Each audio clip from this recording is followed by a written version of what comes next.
Good morning. Today is a special day.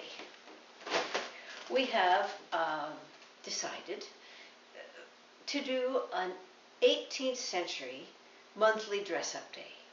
It is to be held on the 14th of each month, and most of the participants are posting their pictures on the 18th Century Sewing Facebook page. This is sponsored by my friend Emma Elizabeth, who is an avid seamstress and a very enthusiastic reenactor for the period of the late 1700s.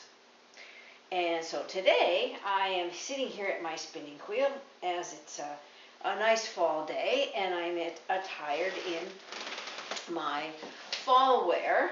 This is a petticoat that is made out of wool, very nice heavy wool. It is fabric salvaged from a reject pile of a friend. It had been gnawed on by little critters and soiled and moth-eaten, and I cut out the bad parts. I patched it in a couple places, which you can hardly see, and made a petticoat. It's a sturdy enough broadcloth, wool broadcloth, that it needs no hem. Now, underneath that, I am wearing a linen fabric petticoat that is from the fabric is from the fabric store, and rather than leave it just pure white, which would show every little dirty spot, I have dyed it with a walnut exhaust dye. So I was dyeing other things brown with walnut, and this was just the leftover dye, and I allowed the linen to soak for several hours, maybe a day, and this is the nice kind of tan that it came out. I'm also wearing my sturdy fall weather, rainy weather camp shoes. These shoes are almost waterproof, and I've tied them with a bow rather than buckles so that I can adjust the number of pairs of socks I wear underneath. These shoes are sturdy enough and big enough that I can fit in 3 pairs of socks. And so that's the bottom layer. Now on the jacket layer, I have just finished making this fig leaf jacket. It is off of a museum pattern that at one time was a men's jacket, a waistcoat. And it is made out of just one yard of silk, brown spice silk from Renaissance Fabrics.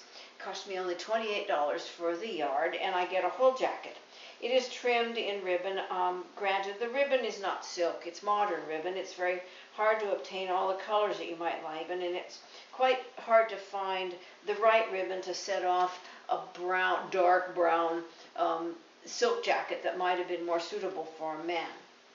Now this jacket, as you can see in a man's pattern, it has very large sleeves and is nice and loose through the shoulders, which makes it perfect for working at a spinning wheel or doing chores or having to actually do more work than just sit prettily in a chair. The standard garments for women at the time featured much tighter sleeves. So I really appreciate this one on a day that I need to spin, bend over and reach my knitting, work with the wool.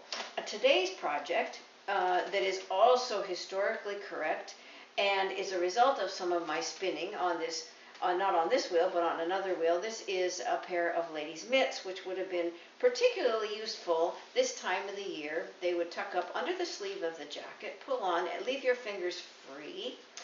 And I dyed this wool in onion skins. So this is kind of a nice fall color. It's just slightly apricot, goes wonderfully with my petticoat and my jacket, and they're nice and warm. I'm knitting them on circular needles. This is the yarn. I'm knitting a pair right over here. I have one left still to do. I only have it done up to about you start from the cuff and work forward, and I have it done up to about the wrist. So these are the sorts of spinning wheels that we would have used at the time. This is a new one to me.